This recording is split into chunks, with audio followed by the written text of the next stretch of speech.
अब यहां पे देखो कितने किस्म के आयन्स हो गए, 3 किस्म के, H प्लस भी है, OH नेगेटिव भी है और HCO3 नेगेटिव भी है। 3 किस्म के आयन्स हो गए।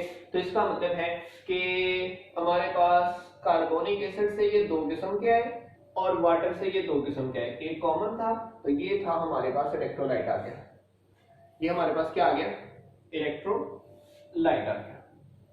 अब सुनिए,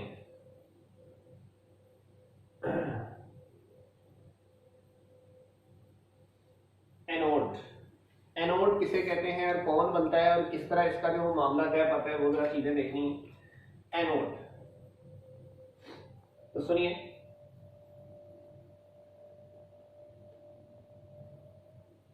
aluminium is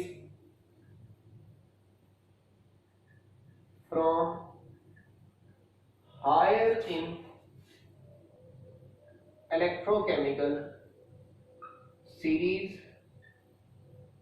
hence is more reactive metal, so lose its 3 electrons to form Al plus 3 ion by oxidation,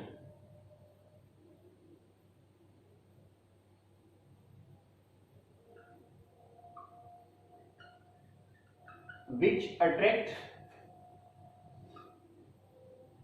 3 hydroxyl ions from electrolyte to give water soluble aluminium trihydroxide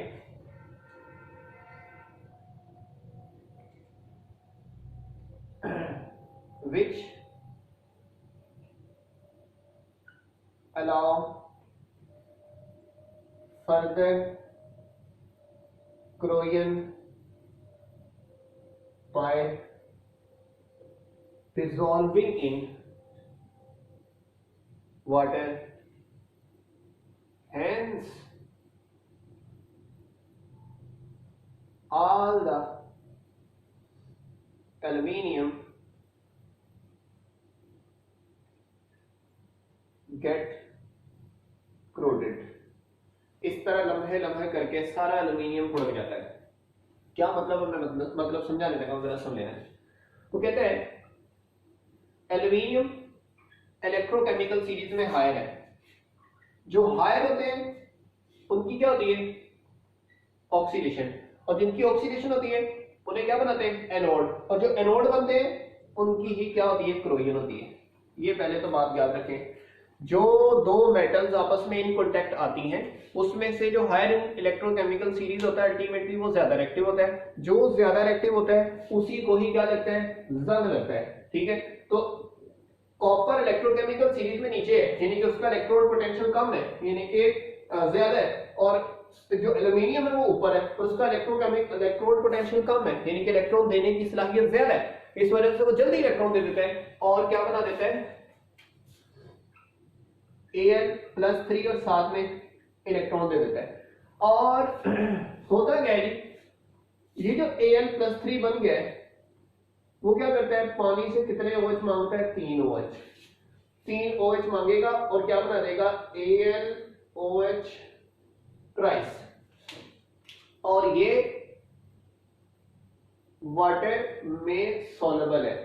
जब ये वाटर में सॉल्युबल है तो पानी में हल होके ये उतर जाएगा, इसके ऊपर प्रोटेक्टिव लेयर नहीं बनाएगा बल्कि बनते साथ ही तशरीफ ले जाएगा पानी में, तो फर्दर एल्यूमिनियम क्रूड होती जाएगी होती जाएगी होती जाएगी। जो मैंने यहाँ बताया था कि लिक्विड की फॉर्म में 2 किस्म की बनती है, एक प्रोटेक्टिव लेयर और एक इनसॉल्युबल ऑक्साइड की लेयर या हाइड्रोक्साइड की लेयर या सल्फाइड की लेयर। तो यहाँ पे भी इनसॉल्युबल है तो इस वजह से एल्यूमिनियम 3 इलेक्ट्रॉन देता है, तो देगा तो इसकी क्या हुई, ऑक्सीडेशन, तो जिसकी ऑक्सीडेशन होती है इसे क्या कहते हैं, एनोड, और जो एनोड बनता है उसी की क्या होती है, उसी को क्या लगता है, जंग लगता है। यानी कि क्या होती है उसकी क्रोजन होती है, ठीक है।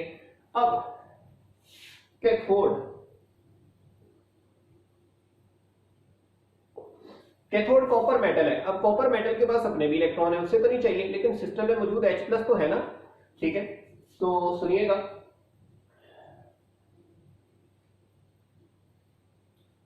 Copper which is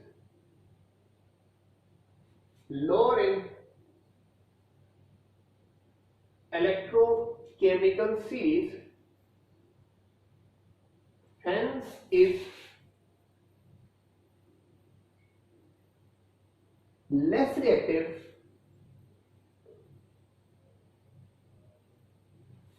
due to which act as cathode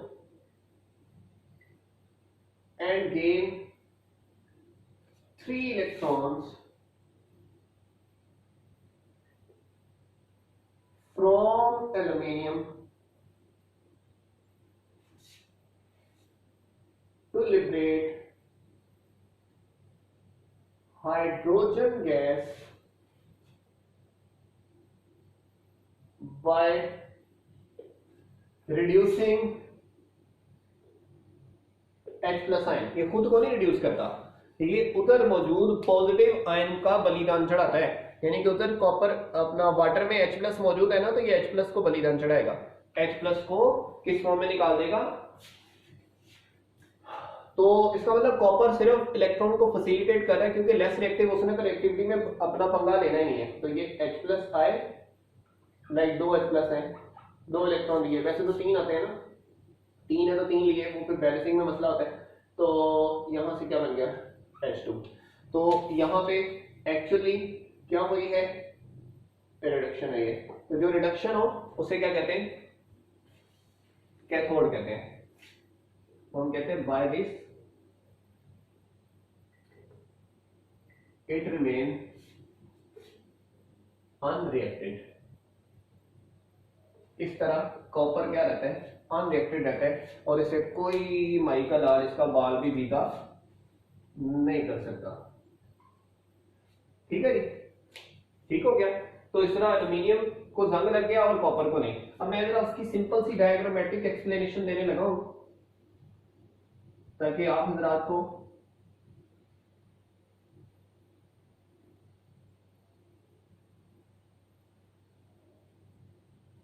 let this one is sorry copper, this one is copper and here is a sheet of aluminium,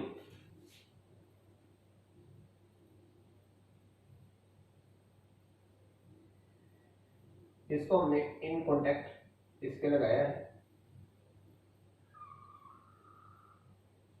ये शो करने का मतलब सिर्फ ये है कि कॉन्टेक्ट शो करना, इनका कनेक्शन है आपस में, ठीक है। यहां से हमने वेल्ड किए हैं, बॉन्ड बनाया है, जो भी किया है, ठीक है। This one is of aluminium और साइडों वाला क्या है, कॉपर। अब यहां पर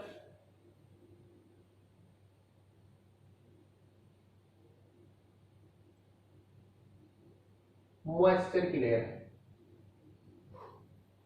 यहां पर क्या लेयर है, मॉइस्चर की लेयर है, ठीक है। तो यहां पर देखो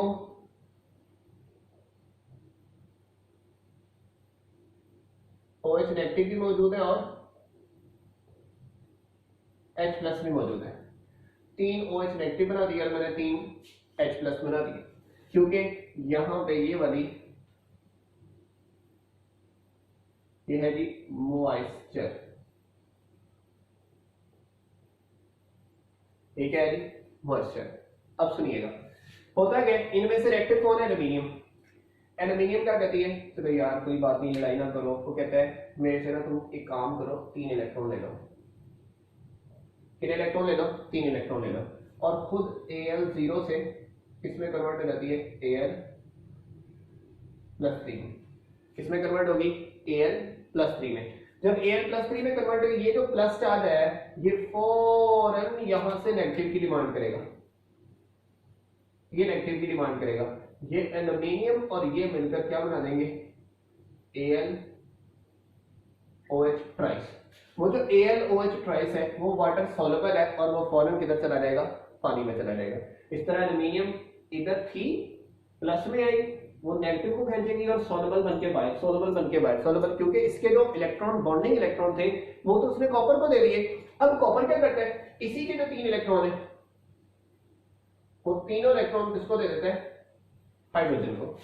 ठीक है, वो तीनों हाइड्रोजन इलेक्ट्रॉन लेती हैं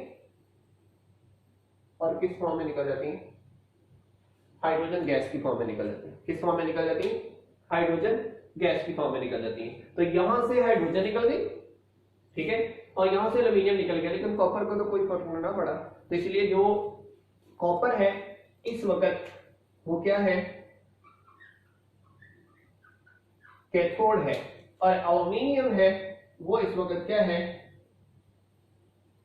एनोड है। और एनोड पर नेगेटिव चार्ज होता है और कैथोड पर पॉजिटिव चार्ज होता है। और अगली बात अगर आप लिखना चाहो तो एनोड पर रिडक्शन होती है क्योंकि इलेक्ट्रॉन लेकर प्लस अपना प्लस से 0 में जा रहे हैं, और यहां पर कैथोड पर ऑक्सीडेशन होती है। ठीक है, तो ऑक्सीडेशन वाला क्या कहलाता है, कैथोड कहलाता है। ऑक्सीडेशन वाला क्या कहलाता है, कैथोड कहलाता है। तो यहां तक हमारे पास थी क्रोयन की एग्जाम, क्रोयन की एग्जाम और क्रोयन का तरीका और सारी चीजें मैंने बता दी। अब इससे नेक्स्ट प्रिवेंशन फ्रॉम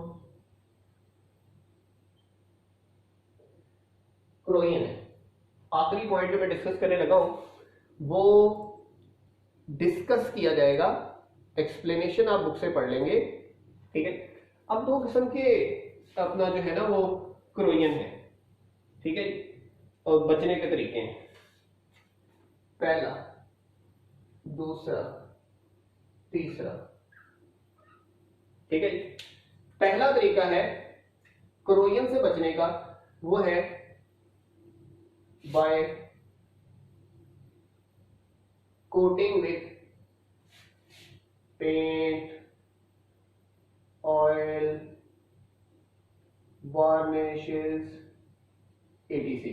इससे वो वाला सॉलिड पानी से आउट ऑफ क्या हो जाएगा, टच। जब पानी से आउट ऑफ टच हो जाएगा तो वाटर मॉइस्चर आएगा नहीं, जब मॉइस्चर आएगा नहीं इलेक्ट्रोलाइट मौजूद नहीं होगा, इलेक्ट्रोलाइट मौजूद नहीं होगा तो H+OH नेगेटिव और गैल्वानिक सेल नहीं बनेगा, तो क्रोयन से बच गया। इसलिए हम पेंट्स वगैरह कर देते हैं, जो भी लोहे की शीट होती है ना उसे हम लोग क्या कर देते हैं, पेंट वगैरह कर देते हैं। दूसरा